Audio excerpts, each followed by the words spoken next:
We welcome everyone muli sa ating pagsamba, sa ating pakikinig ng salita ng Diyos sa umagang ito. And we greet you all in the name of our Lord Jesus. Sa ating mga bisita, welcome po tayo mga kapatid at tayo'y masaya. Amen. Kahit may mga problema, pinagdadaanan, mga pagsubok, I believe hindi nagkulang ang Panginoon.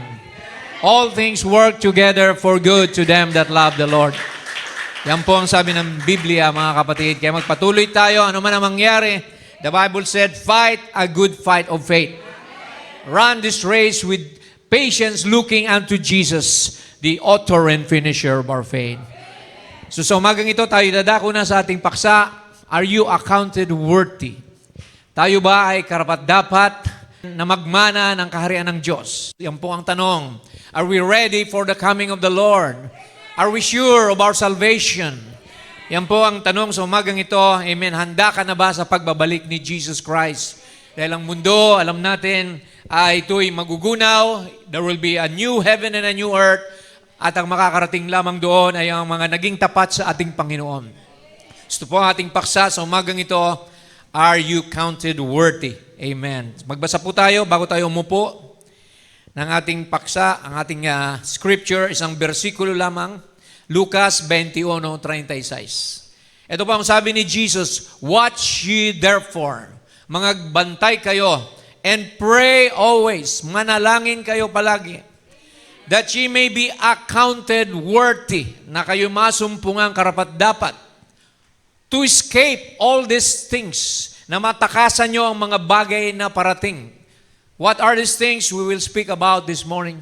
That shall come to pass and to stand before the Son of Man. Na tayo'y haharap sa Panginoong Jesus, ang anak ng tao. Tayo po'y manalangin. Hallelujah. Lord Jesus, we come to you this morning, knowing, Lord, that without you, we can do nothing. Alam namin, mahirap ang buhay sa mundo. Kailangan ka namin sa aming buhay. Wala kaming magagawa kung wala ka. Panginoon, kahabagan mo kami muli. At Lord God, tulungan sa aming mga pinagdadaanan sa buhay. Higit sa lahat, pagpalain mo kami at buksan ang aming puso sa pakikinig ng iyong banal na salita. Dahil sinabi mo, faith cometh by hearing, and hearing by the word of God. Lord, we just surrender our lives to you this morning. We thank you for your goodness, for your mercy and grace, Lord, for your love for us. Na hindi ka kailanman nagkulang, Panginoon. You're always there when we need you, Father. Lord, nandito ka sa aming kalagitnaan dahil sinabi mo, saan man 2 o 3 magkatipon sa iyong pangalan, nandoon ako sa kanilang kalagitnaan. Lord, we appreciate your love, your mercy. Salamat, Panginoon. At muli, patuloy mo kaming pagpalain, buksan ang aming mga puso sa iyong salita, at ihanda namin ang aming sarili sa mga bagay na paparating. Alam namin, Lord God, na sinabi mo bago ka magbalik, ay makakarinig kami ng alingaw-ngaw ng mga digmaan, mga lindol, mga Lord, kagutuman, mga Lord God, mga sakit na karimari-marim, Lord. But we know, Father God, na ang iyong mga anak ay di mo pababayaan. Iingatan mo sila, Panginoon, dahil sila ay mahal mo, namatay ka para sa kanila sa krus ng Kalbaryo. At ibinuhos ang iyong dugo upang kami, Lord God, mapatawad sa aming mga kasalanan. Oh, we appreciate your love this morning, Father. And we pray for Brother Glenn, Father God, na patuloy mo siyang ingatan. Lord God, palakasin sa ospital ngayon, Panginoon. Kaya mong ibangon si Lazarus mula sa mga patay. Lord, kaya mong buksan ng dagat. Kaya mo, Panginoon, bigyan ng bagong mata si Bartimaeus, Lord. Kaya, Panginoon, kami nagtitiwala na walang imposible sa iyo. All things are possible, sinabi mo, Lord, to them that believe. And we believe this morning that we will be hearing from you once again to teach us, Lord, how to prepare for the coming, Lord's oncoming storm, Lord. The earth is groaning. Alam namin, Panginoon, everything, Lord God, humihibik ang mundo sa isang bagong langit at bagong lupa na kung saan ikaw ay maghahari at wala nang iyakan, Lord, wala nang kasamaan, wala nang sakit, wala nang kamatayan pa sa darating na mundo. Lord, we look forward to that word, Lord God, where we will reign with you as kings and priests, Lord God. So pagpalain mo kami, patawarin sa aming mga pagsalangsang, sa aming mga nagawang di kaya sa iyo sa umagang ito, at kami, Lord, ay puspusin mo ng iyong Santong Espiritu as we dwell upon this subject, Lord. Sa lahat pa ng mga unspoken requests, Father, ay ikaw nang kumatagpo sa bawat isa. Pagpalain mo, sagutin mo po, katagpuin mo ang bawat pangangailangan ng iyong mga anak sa umagang ito. This we pray in Jesus' name alone. Amen and amen. Praise God. Makakaupo na po tayo, mga kapatid. Thank you, Lord. Amen. Masaya ho ba ang lahat sa umagang ito? Amen. We truly love the Lord. That's why we are here. Amen. Ang ating pagmamahal sa Panginoon at sa ating kapatid, yan ang sinabi ni Lord, ang ating gampanin. Your duty is to love the Lord with all your heart, with all your soul, with all your strength, and to love your neighbor as we love ourselves. Amen. So sa umagang ito, ating pong tutunghayan ang paksang ito, being worthy to escape the things that are to come. So ano po ba itong mga bagay na pinangusap ng ating Panginoon sa Lucas 21 na napakahalaga para sa atin sa huling kapanahunan? Praise God. Sabi ng ating mensahero sa White Christ Peak, today, the time is drawing nigh. Ang panahon ay nagluluwat na, atomic bombs are ready. Ang mga nuclear weapon ngayon, as we know, America and Iran is continuing its war, mga kapatid. At nadadamay na ang iba pang mga bansa, ang Qatar, ang Bahrain, ang Kuwait, lahat na binubomba ng Iran. At darating ang Third World War, as we know. The Bible speaks about 3 world war, the first war, the second war, and the third war. Ang pangalawang digmaan natapos na noong 1945, I believe, at ang panghuling digmaan, ang Armageddon War, as we know, will come soon. The world is going to be blown to pieces pretty soon. Ashes over all the earth, nothing but volcanic ashes. Pati mga volcano sasabog, sabi po rito ng quotation na ito. Listen, did you know the Bible predicts that in the last days, there'll be a germ warfare. Magkakaroon din ng sakit, mga germs. Na alam natin ito'y ginagamit ngayon, yung mga anthrax and things like that sa gyera, chemical warfare. Pinapasabog nila ang isang bomba at yung sakit na nandoon, yung mga virus, kumakalat, mga kapatid. Kaya sabi rito, the diseases will break out upon the people and will fall on everyone without the baptism of the Holy Spirit. Kaya napakahalaga sa atin na tayo ay handa, tayo'y puspos ng Espiritu, tayo'y nagsisi, nakatanggap na sa kapatawaran ni Jesus para tayo maging ready. Ano pa po? Sabi rito sa 6th seal, the whole world is in its birth pains. Alam niyo yung birth pains, parang isang babae na buntis na manganganak, nararamdaman na yung mga sakit na malapit ng iluwal ang bata. Ito po ang birth pains the world is trying, she is travailing. She's trying to bring forth a new world for the millennium. May isang bagong langit at lupa. Amen. Na darating. At sabi po rito, amen, trying to birth a new world for a new people that won't sin and pollute her. Everything is travailing and groaning. There's something fixing to happen. The earthquakes burst open. Alam natin, mga lindol, katatapos lang sa Venezuela, nung kahapon Mexico, 7.3. See, then we have Jensen, alam natin, see, darating ito, sabi ni Jesus, walang bato na matitira sa ibabaw ng kapwa bato. Kaya pinaghahanda po tayo, mga kapatid. We should not be just dilatory or para bang walang bahala sa mga bagay nito. Dahil sabi niya rito, volcanics will come forth and the earth will renew itself. New lava will break forth from the center of the earth and shall crumble all around and around. So tayo nasa huling panahon na, mga kapatid. We're at the end times and anuman ang ating tinatangkilik sa buhay, iiwanan natin yan. One day we will go in a rapture. Kukunin tayo ng Panginoon bago mangyari ang mga bagay na ito. Amen. May pangako siya that hindi niya tayo pababayaan at iiwanan. Hindi niya tayo hayang mapahamak. Amen. So, it is obvious that tribulation period is coming upon the earth. Sinabi ito ni Jesus Christ sa Mateo 24:21.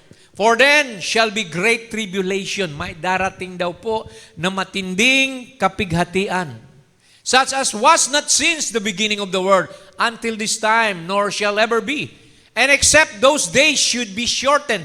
Maliban daw na paiksiin ng Panginoon ang oras, there should no flesh be saved. But for the elect's sake, para sa mga pinili, paiiksiin ng Diyos ang mga araw. Those days shall be shortened. Now we're reading from the Bible. Luke 21:35, for as a snare shall it come on all them that dwell on the face of the earth. So ito ay magiging pagsubok, mga kapatid, para sa lahat ng tao. Maging sa Mateo 24, basahin natin sa 3-8. Noong si Jesus Christ ay nakaupo sa bundok, amen, on the Mount of Olives, Jesus was sitting down. The disciples came to Him. Lumapit ang mga disipulo at tinanong ang ating Panginoon, when shall these things be? Kailan magaganap ang mga bagay ito? At what shall be the sign of your coming and of the end of the world? Ano po ba ang tanda ng iyong pagbabalik at ng katapusan ng sanlibutan? Sinagot ni Jesus.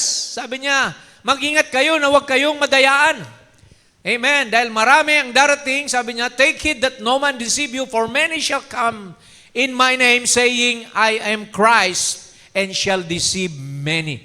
The word Christ there means anointed ones. Maraming mga false prophets and false teachers, false Christ. See, na darating para dayaan ang mga pinili, ilihis tayo sa salita ng Diyos, sabi roon, kung maaari lamang, if it is possible. And you shall hear wars and rumors of wars. Etong sinabi ni Jesus, ang ating panahon, amen, mababasa nyo sa mga newspaper, makikita nyo sa news, sa online na ang mundo, mga kapatid, ay dumaraan ng recession, dumadaan ng inflation. Ang daming problema ngayon, pati tayo, apektado lahat, mga kapatid. Tataas na naman ang gasolina sa Martes dahil hinarangan yung Hormuz, hinarangan na yung Red Sea, dahil wala nang oil na makalabas mula sa Middle East. So kaya ngayon, mga kapatid, mayroong krisis na nangyayari. See, apektado tayong lahat. At sabi niya rito, nation shall rise against nation, and kingdom against kingdom.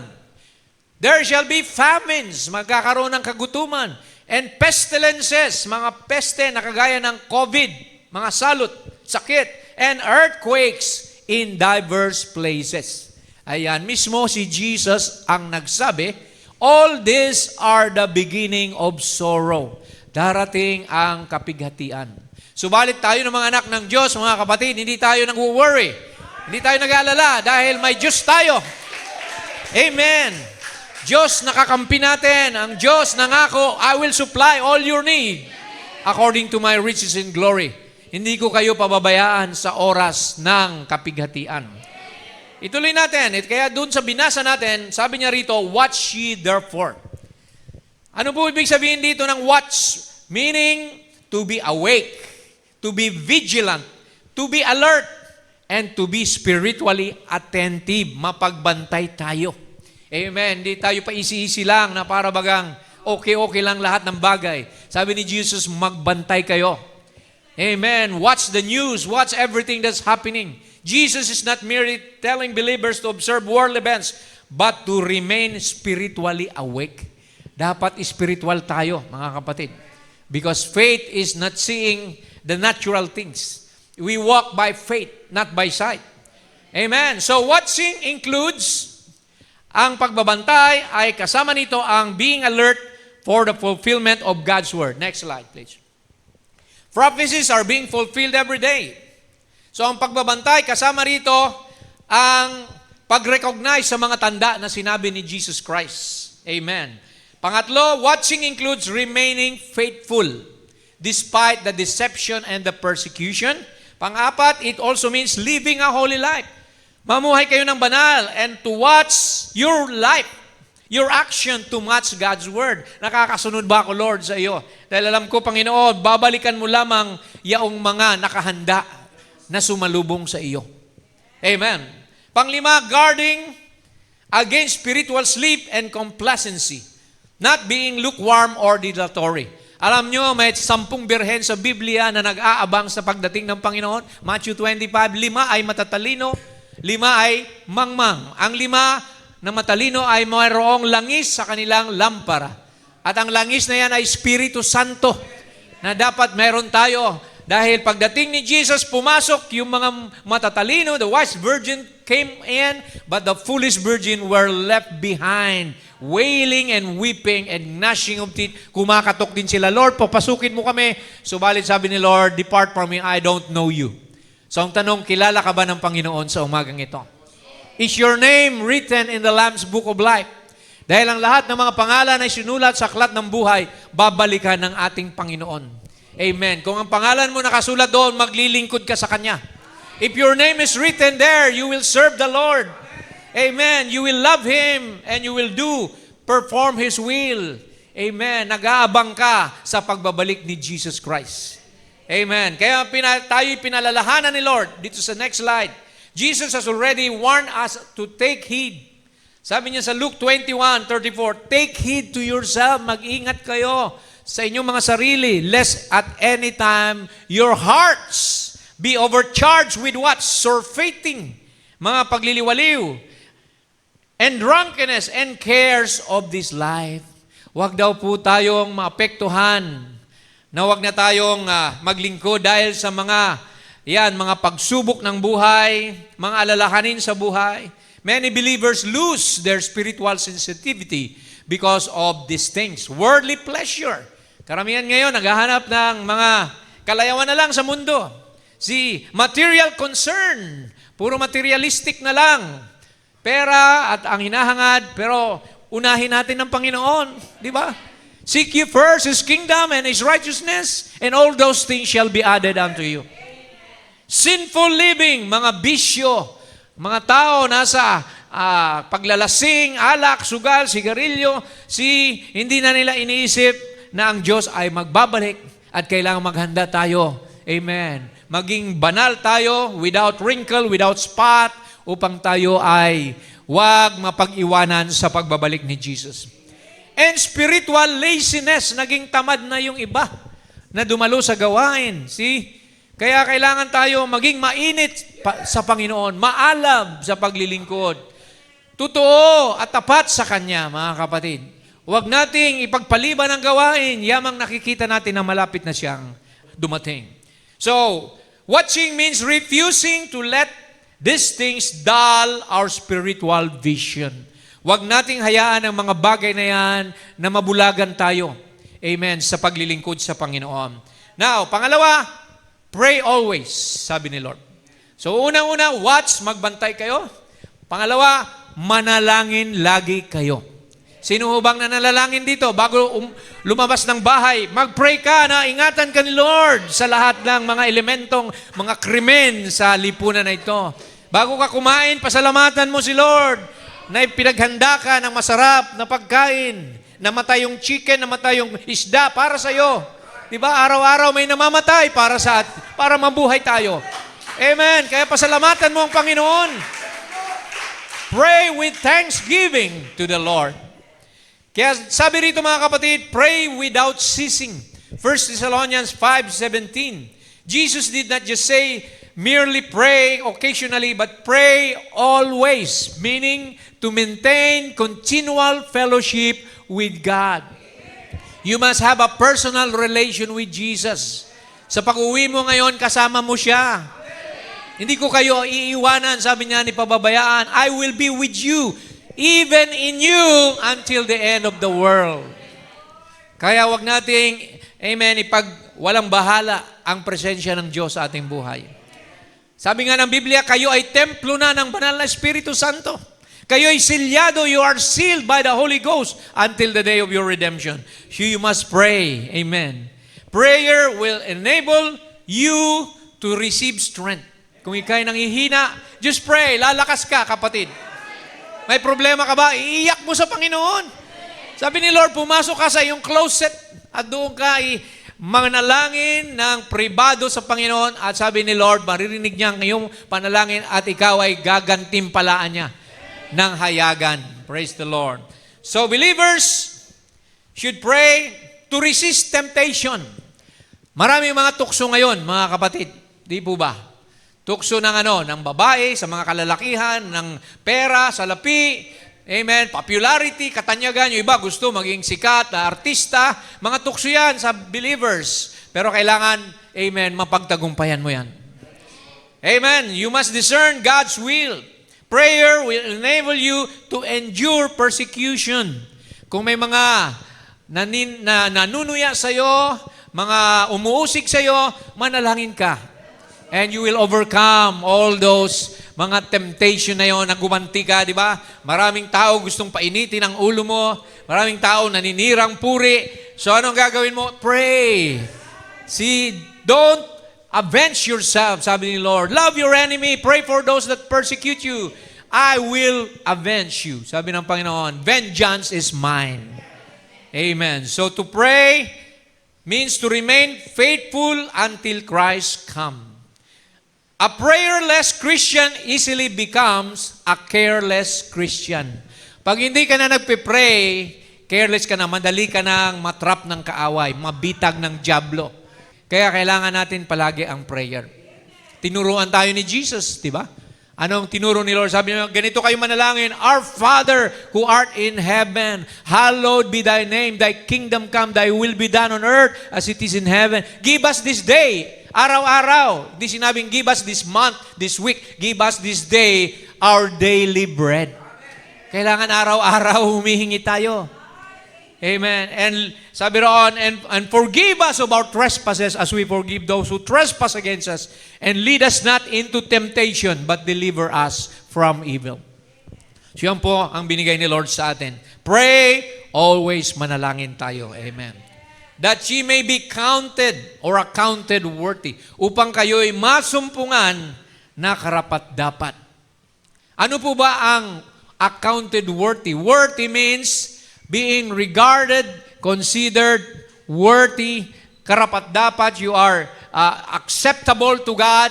Sabi roon sa Romans 12, offer your body as a living sacrifice, holy and acceptable unto God, which is your reasonable service.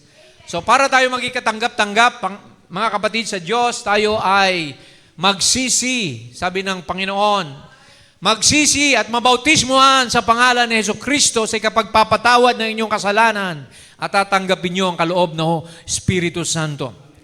So the Scripture tells us to walk worthy. Ephesians 4, Paul said, I therefore the prisoner of the Lord beseech you that ye walk worthy of the vocation wherewith ye are called. What is our vocation? See, remember that we are disciples of Jesus Christ. Mga tagasunod tayo ni Kristo. So ang vocation, ito ang kumbaga trabaho natin sa Panginoon. Ito yung mag-share tayo ng ebanghelyo. Sabi ng Biblia, share the light of the gospel. Dahil kayo'y mga liwanag, you are the salt of the earth, right? You are the light of the world. That's your vocation, to spread the gospel to other people, to know Jesus Christ and be saved as well. Colossians 1:10, sabi pa ni Paul, that ye might walk worthy of the Lord unto all pleasing, being fruitful. Tayo raw ay mamunga. What is the fruit of a Christian? Fruit of the Spirit. Galatians 5:22. Amen. The fruit of the Spirit in your life is love, joy, peace, long-suffering, gentleness, meekness, so on and so forth, faith. So, kailangan daw ito. Be fruitful in every good work, and increasing in the knowledge of God. Amen. Tayo raw ay lumago sa karunungan, kaalaman. Paano tayo lalago sa kaalaman? Makinig tayo ng salita ng Diyos. Dumalo tayo sa gawain. Amen. Hindi tayo lalago kung nasa bahay lang tayo, kung tayo ay puro na lang kaliwaliwan sa mundo. See, we have to come to church to hear the Word of God. Amen. Praise God.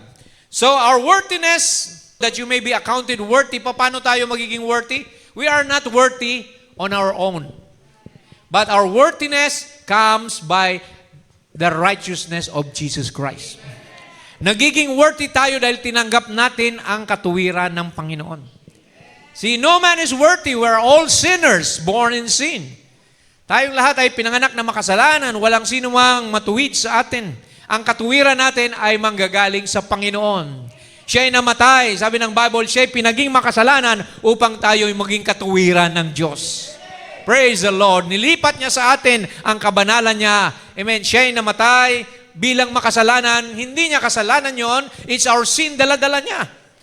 He was wounded for our transgression. He was bruised for our iniquity. The chastisement of our peace was upon Him.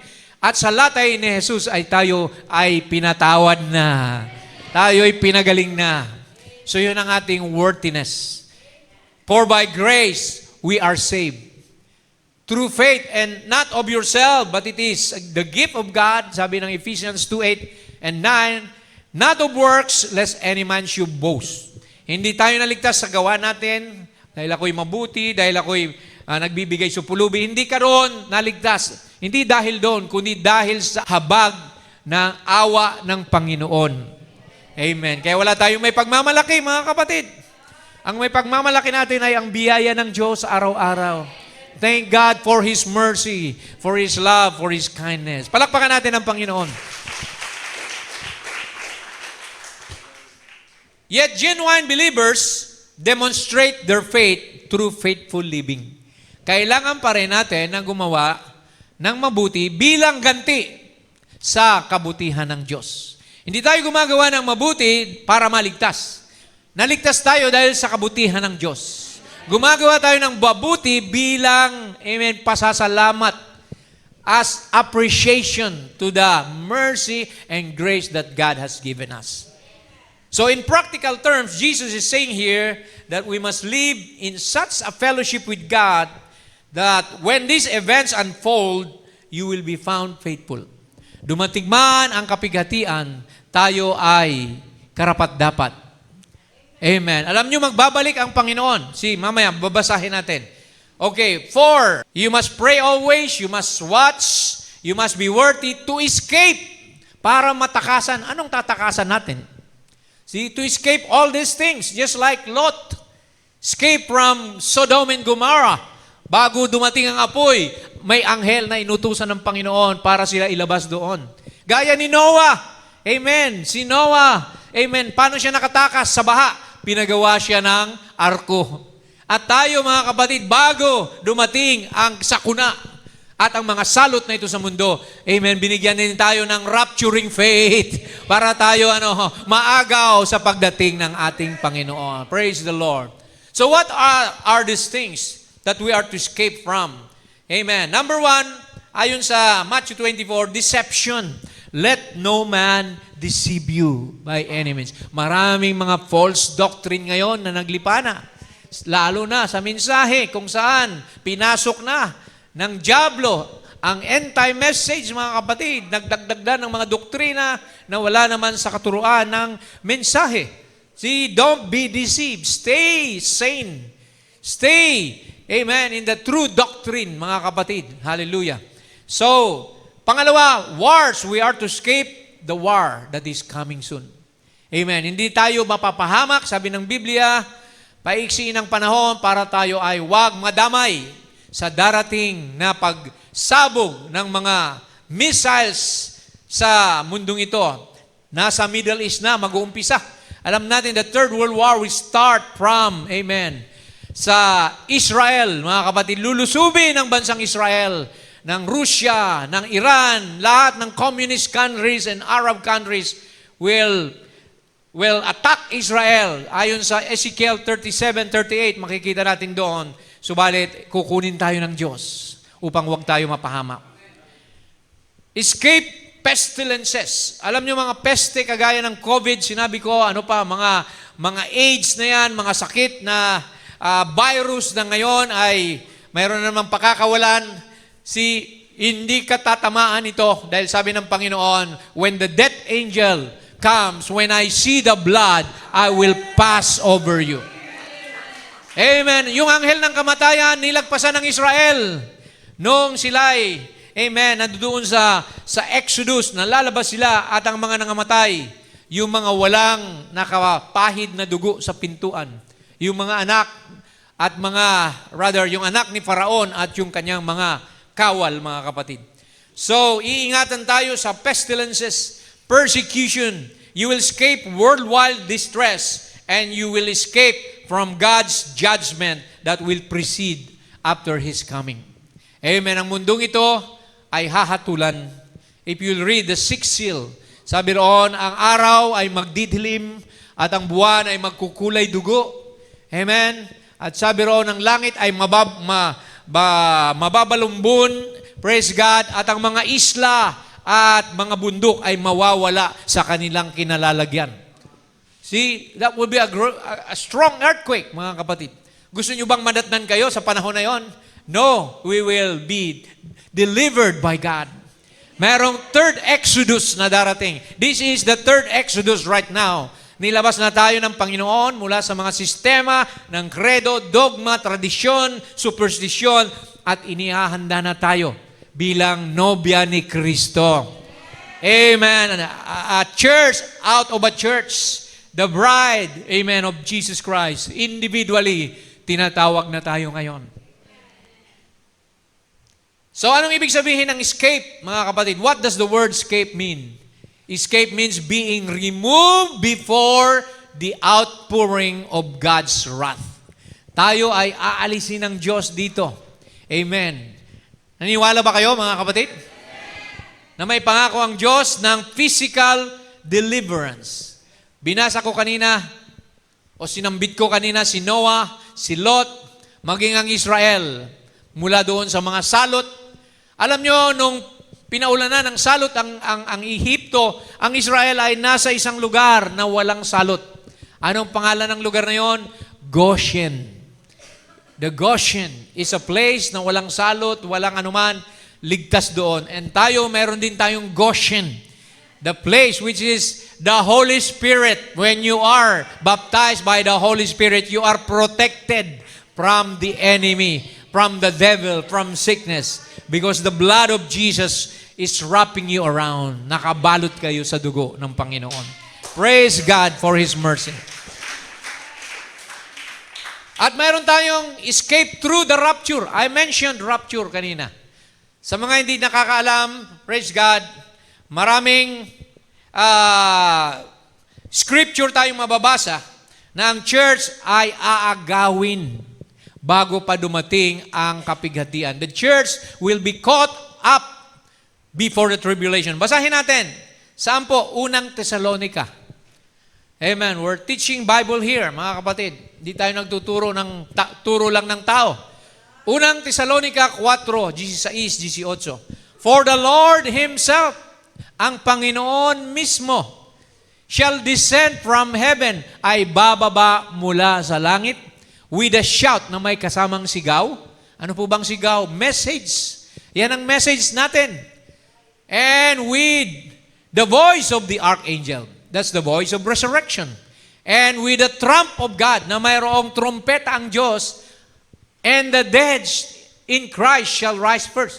Ang mga nangamatay kay Kristo unang mabubuhay, at tayong mga buhay, anong mangyayari? And we which are alive and remain, tayo na mga buhay at nananatili saan? Sa salita ng Diyos, shall be caught up together with them in the clouds. Aagawin tayo, paakyat doon sa mga alapaap, to meet the Lord in the air, upang sumalubong sa ating Panginoon sa hangin. And so shall we ever be with the Lord. Tayo ay makakapiling ng Panginoon magpakailan pa man. Wherefore, comfort one another with His words. Ito palang comfort natin, mga kapatid. Ano mang pagsubok, ano mang problema mo ngayon, mako-comfort ka nito dahil ang Panginoon babalik para tayo ay kunin, agawin mula sa lahat ng sakuna na mangyayari sa mundong ito. Amen. Kaya dapat handa ka anytime. Amen. One day, the trumpet will sound in a twinkling of an eye. Tayo'y magpapalit ng katawan. Saan mababasa? Sa unang Korinto 15:50 hanggang 51. Basahin natin. Sabi ni Apostle Paul, Behold, I show you a mystery. Pinapakita ko sa inyo isang hiwaga. We shall not all sleep. Hindi tayo lahat mga tutulog. Alam nyo, ang Kristiyano hindi namamatay, natutulog lang. But we shall all be changed. Tayo'y magbabago ng katawan. In a moment, in a twinkling of an eye, sa isang kisap mata, at the last trump, sa huling trumpeta. For the trumpet shall sound, and the dead shall be raised incorruptible. Ang mga nangamatay, bubuhayin, na wala ng kasiraan, at tayo na mga buhay, we will change from mortality to immortality. Magiging kagaya tayo ng katawan ni Jesus nung siya ay muling nabuhay sa mga patay. Kaya huwag kayong mag-alala, mga kapatid. We have this promise. Ano man ang mangyari, amen, kasama ka, mamatay ka man, mabuhay, kasama tayo sa rapture, mga kapatid. Hallelujah. That's the bride of Jesus. That's our faith, mga kapatid. Kaya panghawakan ninyo ang pananampalatayang yan, dahil anuman ang mangyari, don't worry. Maraming tao na nababagabag, na mga problema sa mga bagay sa mundo. Dadaan lang yan, mga kapatid. Ang problema dumadaan, pero ang pangako ng Panginoon nananatili. Amen. Hindi nagbabago. Amen. Minahal ka niya. Namatay siya para sa iyo. How much more yung mga pangangailangan mo na hindi niya ibigay? Buhay nga niya, binigay niya sa krus. Ano pa kaya pangangailangan mong pinansyal, material, healing, physical, at spiritual? God will provide all those things. Thank you, Lord. Tuloy tayo. So, deliverance o ang kaligtasan ay pinangako sa Biblia na tayo ay hindi mapapahamak sa mga darating na dilubyo. Sa unang Tesalonica 5:9, sabi po rito, for God has not appointed us to wrath. Hindi tayo itinalaga sa pagkagalit, but to obtain salvation by our Lord Jesus Christ. Praise the Lord. 1 Thessalonians 1:10, and to wait for His Son. Hintayin daw natin ang anak ng Diyos from heaven, whom He raised from the dead, even Jesus, which delivered us from the wrath to come. Praise God. Si Jesus lang ang pag-asa natin. Hindi ang gobyerno, hindi ang samahan o anumang grupo. Si Jesus lang. He is our only hope. He is, amen, the author and finisher of our faith. Revelation 3:10. Ito, napakaganda. Sabi niya rito, because thou hast kept my word of patience. Dahil pinanghawakan mo ang salita ko ng pagtitiis, I also will keep thee from the hour of temptation.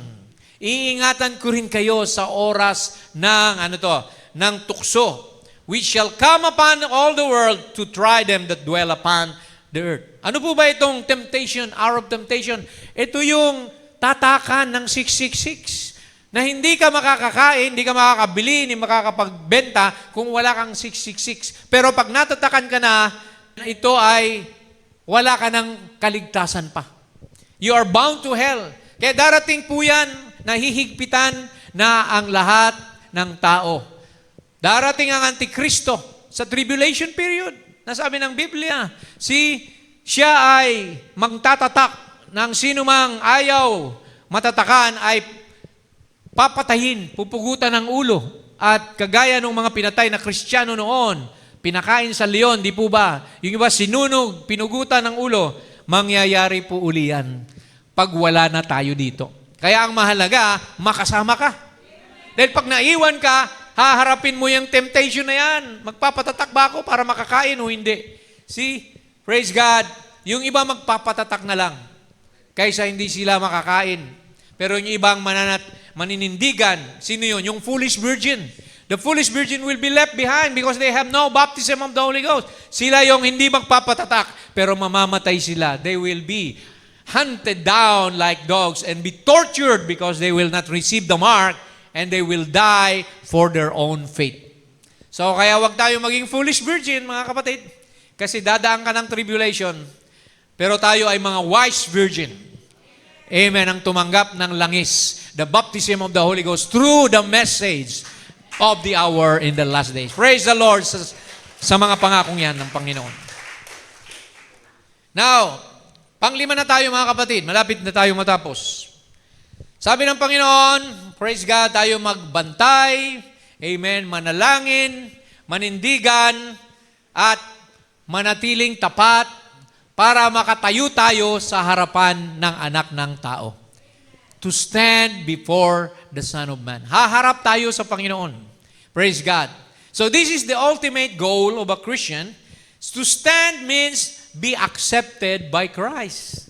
Hindi ka matatayo roon or makakatayo sa harapan ni Kristo kung hindi ka niya tinanggap. Di ba? Sabi ni Lord, pag balik natin, pag tayo nakarating na sa langit, sasabihin ni Lord, enter into the joy of your Lord. My good and faithful servant. Are you good and faithful to the Lord? See? Sabi niya, pero doon sa mga tatayo na hindi nagsisi, nagkasala, patuloy sa kasalanan, sasabihin niya, lumayo kayo sa akin. Depart from me, ye workers of iniquity. I never even knew you. See? Ayaw nating itakwil tayo ng Panginoon pagdating ng araw. Dahil nakakatakot, amen, ang apoy ng impyerno. See, doon po tayo sa paraiso ng Panginoon. Dalawa lang yan, mamili ka. Ikaw ang mamimili, hindi si Lord.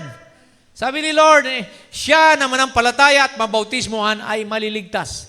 Siya na hindi manampalataya ay parurusahan. Marcos 16:16. Kaya tayong mamimili, mga kapatid. Sabi ni Jesus, maliban na ang tao ay ipanganak na muli, hindi siya makakapasok sa kaharian ng langit. See Matthew, or rather John 3:3. See, except a man be born again, he cannot enter into the kingdom of God. Ano yung born again? Yung pinanganak ang muli, nagbago ka. Yung buhay mo dating masama, dating lasenggo, dating puro bisyo, ngayon ay binago na ni Lord at dumadalo ka na sa gawain, minamahal mo ng salita niya, at tayo ay patuloy na nang lilingkod na sa Panginoon. Amen. So to stand means to be approved by Jesus. To stand means to be unashamed. Hindi mo kinakahiya ang Panginoon. Be unashamed at His appearing, and last, to be victorious at His coming. Tayo'y maging mananagumpay sa Kanyang pagbabalik. See, pag sinabing victorious na pagtagumpayan mo, lahat ng pagsubok sa buhay mo. Amen. Yan ang hinahanap ni Lord sa atin. Dahil sabi ng Bible, we are more than conquerors in Christ Jesus. We are overcomers. At sabi niya, he that overcometh will I grant to sit with me in my throne. Pagkakaluban ko siya na mananagumpay, na umupo katabi ko sa aking trono. Wow, what a privilege. Gusto niyo ba yon, mga kapatid? Amen. Hindi ka man makaupo sa Malacanang o sa Senado, makakaupo ka doon katabi ni Kristo sa langit. Glory! Hallelujah! Thank you, Lord. Jude 1:24, sabi rito, to present you faultless before the presence of His glory with exceeding joy. Na tayo'y mahiharap sa Panginoon na walang bahid dungis. Amen. Dahil ang dugo ni Jesus ang naglinis na sa atin. We are cleansed by the blood of Jesus Christ from all sins and all unrighteousness. That's why you need to receive Him in your life as your Lord and Savior. Tanggapin mo siya bilang Panginoon at tagapagligtas. Dahil kung wala, sabi ni Jesus, without me, you can do nothing. Kung wala ako, wala kayong magagawa. So only those who remain faithful in Christ will stand with confidence before Him. Yaon lamang na may mga pagtitiwala sa Panginoon ang makakatayo roon sa Kanyang harapan. Praise God. Hallelujah. Now, sino yung mga accounted worthy? Amen. Ito na tayo. Sila yung mga true believers na niligtas sa biyaya ng Panginoon. Amen? Praise God. Ephesians 2:8 and 9, binasa natin, sa grace, by grace you are saved. Through your faith. Your faith has been given to you by God na ikaw may pananampalataya dahil ang pananampalataya ni Jesus ang daladala mo. Sabi ni Pablo, it is not I, but He. See, sabi niya, I live by faith in the Son of God. By faith of the Son of God, rather. Sabi niya, it is not I that liveth, but it is Jesus that liveth in me. So we are born of the Spirit of God. Sila na pinanganak na ng Espiritu ng Panginoon, sila ang makakasama. Sila ang tatanghaling karapat-dapan. Sila na hinugasan na ng dugo ni Kristo. Washed by the precious blood of Jesus from your sin. Wala ka ng kasalanan pag Kristiyano ka. Pag nabautismuhan ka sa pangalan ni Kristo, sabi ng Biblia, aalisin ng Diyos lahat ng kasalanan mo. Amen? At sabi ng Biblia, repent and be baptized, every one of you, in the name of Jesus Christ, for the remission of your sin. And then you will receive the oil, the baptism of the Holy Ghost. See, tayo ay nagdadala na ngayon ng katuwiran ni Kristo. So you have the righteousness of Jesus Christ in you right now. Ang Kristiyano, wala ka ng sariling katuwiran. Ang katuwiran natin, ang katuwiran ni Jesus. That's why pinagmamayabang natin, hindi ang ating sarili, kundi ang Panginoon na nasa sa atin. Sumasa atin. Amen. Ang Diyos ay kasama natin. We are the temple of the Holy Spirit. We are filled, sealed by the Holy Ghost until the day of our redemption. Sino sila? Yung mga elect. Sila yung mga pinili ng Diyos bago pa itatag ang sanlibutan. Sabi sa Efeso 1:4, according as He had chosen us in Him before the foundation of the world. So when were you chosen? Today? No. You were chosen by God before the foundation of the world. Kaya ka nandito. Kasi pinili ka ni Lord eh. Hindi ka makakalapit sa Panginoon kung hindi ka niya pipiliin. Jesus Himself said, no man can come to me except the Father draws him unto me. And all that the Father has given me will come to me, and none of them will be lost. Walang ni isa man sa kanila ang mahihiwalay. Kaya sinigurado ni Lord, kaya ka nandito dahil pinili ka ng Panginoon. Walang aksidente sa Panginoon. Everything has a purpose. Every moment is predestinated. Walang malas o swerte sa isang Kristiyano. Lahat yan, itinalaga ng Panginoon. The footsteps of the righteous are ordered by the Lord. Amen. Kaya bago tayo bawian ng buhay, alam ng Panginoon na kailangan mong makatanggap. Amen. Sa Kanyang presensya. The elect, the called out, sabi ng Roma 8:30, lahat ng Kanyang mga itinalaga ay Kanya namang tatawagin. At lahat ng Kanyang tinawag ay Kanya namang aariing ganap. At lahat ng Kanyang aariing ganap ay Kanya namang niluwalhati. All that He has foreordained, He has called, and all that He has called, He has justified, and all that He has justified, He hath glorified. Tayo ngayon ay nasa makalangit na lugar. Sabi ni Paul, we are now sitting in heavenly places in Christ Jesus. Amen. Kaya mga kapatid, as we close now, ang ating final admonition, every Christian serve daily. As a daily reminder, mga kapatid, itong verse na binasa natin, paalala ito sa atin. Na tayo always ready for the return of Jesus Christ. It's not only understanding or knowing the Bible, but we have to live a continual fellowship with God. Faithful to His Word, obeying His Word, and persevering until the end. Pag sinabing persevere, amen, kayo magsumikap, magsumigasig, na makapagpatuloy sa gawain dahil naghihintay tayo sa Panginoon. Amen. Mahirap nang maiwan, mga kapatid. Amen. Pag lumayo ka sa gawain, manlalamig ka. Parang yung panggatong na umaapoy, pag hiniwalay mo, yung isang kahoy doon, mawawalan ito ng apoy, mga kapatid. Kailangan tayong laging may fellowship. Para tayo masigla, lagi tayong inspired, lagi tayong anointed in the presence of the Lord. Amen, amen. So what we learn from this verse is that, number 1, stay spiritually awake. Lagi tayong gising, mga kapatid. Lagi tayong ready, alert sa mga nangyayari. At baka mamaya nandito na si Lord. Amen. Pero nasumpungan ka na nandun ka pa rin sa kasalanan. So wag na wang mangyari, mga kapatid. Magbago na tayo. Isuko natin ang ating buhay. Stay spiritually awake. Never become careless or worldly. Huwag kang mamuhay ng makasanlibutan. Number 2, maintain continual prayer. Dapat tayo nagpapatuloy sa pananalangin. Pray for your pastor. Pray for one another. Pray na pagpalain ang kapatid mo, hindi lang puro prayer mo para sa sarili mo. Pray for those who are sick. Pray for those who are backslidden. I-pray natin lahat, mga kapatid. Amen. Maging ang ating bansa na maging maayos ang pamumuno dahil ang politika, mga kapatid, alam natin ay napakarumi na.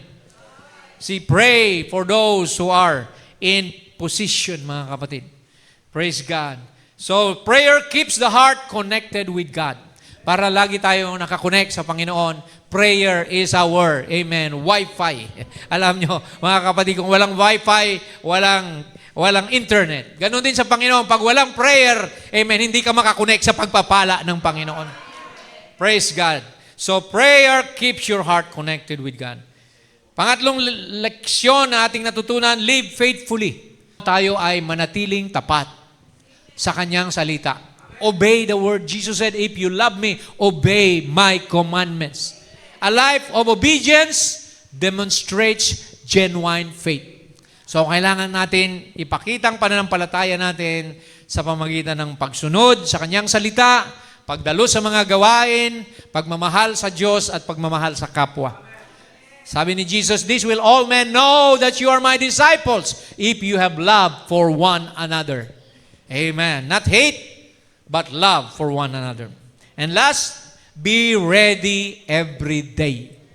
Maging handa kayo sa pagbabalik ng Panginoon araw-araw. Amen. Christ's coming should shape your daily priorities and your conduct. Amen. Laging isaisip ng Panginoon ay nakatingin sa atin. Hindi tayo makapagtago sa Panginoon. God knows your mind, your hope, your heart. Alam ng Diyos ang iyong desire. So sabi ng Panginoon, manalangin ka, ask and you shall receive. Knock and it shall be open to you. Amen. Seek and you shall find. If my word abide in you and you abide in me, ask what you will and it shall be done unto you. So yan ang pangako ng Panginoon na sana sa araw na ito, amen, lalo tayo magsumigasig sa paglilingkod. Dahil malapit ng pagbabalik ng Panginoon, malapit ng mga salot bumagsak, malapit ng digmaan, ito ay lalawak pa, kaya ang mahalaga, handa ka sa pagbabalik ni Jesus. Are you ready for the coming of the Lord? Amen. Let's all stand and pray. Manalangin tayo that the Lord will make us ready for His soon coming, mga kapatid. Amen. Tayo yumuko. Hallelujah. Dakilang Diyos, salamat po sa iyong mga paalala. Salamat, Panginoon, ng iyong mga salita ay nagpapakita sa amin ng senaryo ng mundo ngayon. Alam namin, Lord God, that this earth will be on fire. Ayon sa pangatlong Pedro, Panginoon, sinabi, masusunog, magliliyab ang buong mundo dahil sa gyera, dahil sa mga volcanic eruption, dahil sa mga nuclear weapon, at ayaw namin, Lord, na masumpungan na narito pa sa panahon na yon. So help us, Lord God, that we can be ready. When you come, Lord, may you help us, Lord God, to go with you. Sawa na kami sa mundong ito, Panginoon. We're not comfortable anymore in this world. We're looking for a city whose builder and maker is God. We're looking for that mansion, Lord, that you promised us in heaven, where you are right now, that we may be there also. Help us, Lord God, to make things right. And Lord, depart from evil, Panginoon. Lumayo sa kasamaan. Lumayo sa mga makasanlibutang bagay. Lumayo, Panginoon, sa mga bagay na nag-aalis ng aming focus sa paglilingkod sa iyo. Tulungan mo po kami na maging mainit, Panginoon. Maging handa sa iyong pagbabalik. Dahil di namin kaya ang mundo, Lord God. Sometimes we are distracted from walking with you, Lord. But we need you, Father, to guide us, remind us, Lord God, every day, to teach us and to correct us when we are wrong, Lord Jesus. Patawarin mo kami sa aming mga pagkukulang, Ama, mga pagsalangsan, mga kalabisan, Panginoon, Lord. Forgive us for our pride. Sometimes we are self-righteous, Lord. Help us, Lord God, to repent and to apologize for our wrongs. Tulungan mo kami, Panginoon, na maging tama sa iyong paningin. Maging banal, hindi dahil sa aming gawa, kundi dahil sa dugo ni Kristo. Help us, Lord Jesus, sa mga pagsubok na dumarating sa amin, Panginoon. Lord, alam namin mahirap, Panginoon. Subalit alam mo na kakayanin namin ito dahil sa tulong mo. You're always there, Father God. Nangako ka na hindi mo kami pababayaan, iiwanan sa lahat ng panahon, O Jesus. And we just cling to you, Lord, more and more, Lord. Because we have no other sources of strength. We have no other, Lord God, salvation outside of you. Ikaw lamang, Panginoon, may tanghal sa kalagitnaan ng iyong mga banal, Lord God. Be glorified, be honored, be worshipped. We thank you, Lord. Thank you for your goodness, for your love for us. Namatay ka para sa amin At ngayon, Lord God, Ikaw ay nakaupo sa iyong trono at isang araw magbabalik Ka upang kunin kaming lahat at alisin sa kapighatian na darating. Lord, help us to be ready. Make us ready, Lord God. Lord, let not be sin, let not be found among us the sin, Lord God, the unbelief, the transgression, Lord, the unbelief, Lord God. Yung mga pagsalansan namin, Lord God, ay mapatawad, Panginoon, sa umagang ito. At higit mo pa kami, Lord God, na yakapin, Panginoon. Higit mo pa kaming ilapit sa iyo upang anumang oras, Panginoon, na magdating ka, Lord, kami ay handa na. Thank you, Lord God, sa iyong mensahe. Salamat, Panginoon, sa mga patutuo, mga awitan. Lord, tunay, Panginoon, Ikaw lamang ang dapat may taas sa aming kalagitnaan. We're just saved by grace, sinners, na pinatawad mo at tinubos mo. Thank you, Lord. At nawa, magpatuloy kami sa gawain, magpatuloy kami, madatnan mo kami on our post of duty na naglilingkod sa iyo ng tapat. Salamat, O Diyos, purihin ka. We give you back all the praises, the honor, and glory. In your name, in your most wonderful name, in Jesus' name, amen and amen. Hallelujah. Praise the Lord. Awitin natin tong blessed assurance. Amen. We are assured by God's grace sa kaligtasan nating tinanggap. Blessed assurance, Jesus is mine. Oh, what a foretaste of glory divine, heir of salvation, purchase of God, born of His Spirit, washed in His blood, washed in His blood. This is our story. Oh, this is my story. This is my song, praising my Savior all the day long. Let's praise Him. Hallelujah. This is my story. This is my song, praising Him all the day long, praising my Savior all the day long. Perfect submission. Oh, perfect submission. All is at rest. I in my Savior am happy, and we're happy, we're blessed. Hallelujah. Watching and waiting. Naghihintay tayo. Hallelujah. Looking above. Lift up your head for your redemption. Draw it nigh. Goodness, lost in His love. This is my story. Sing it. This is my story.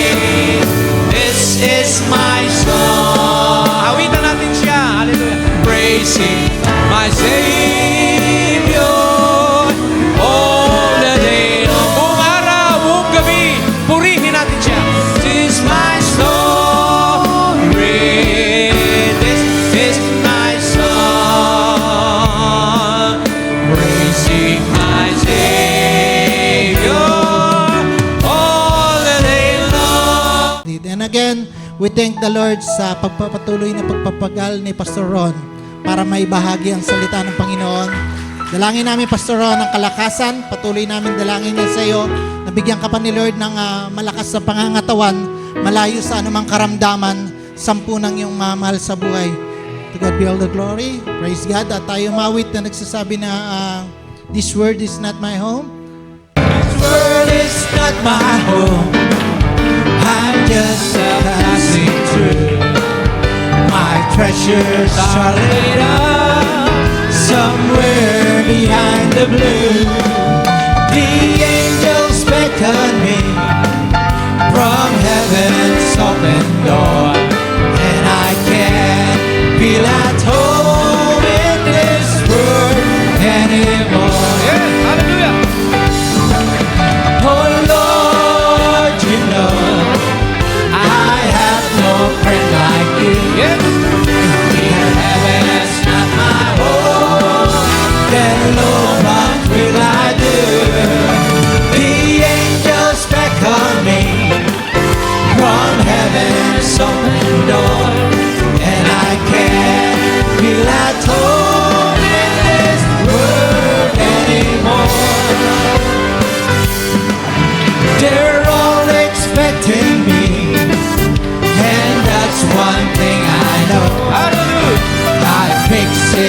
with Jesus so many years ago. I know He'll see me through, though I am weak and poor, and I can't feel at home in this world anymore.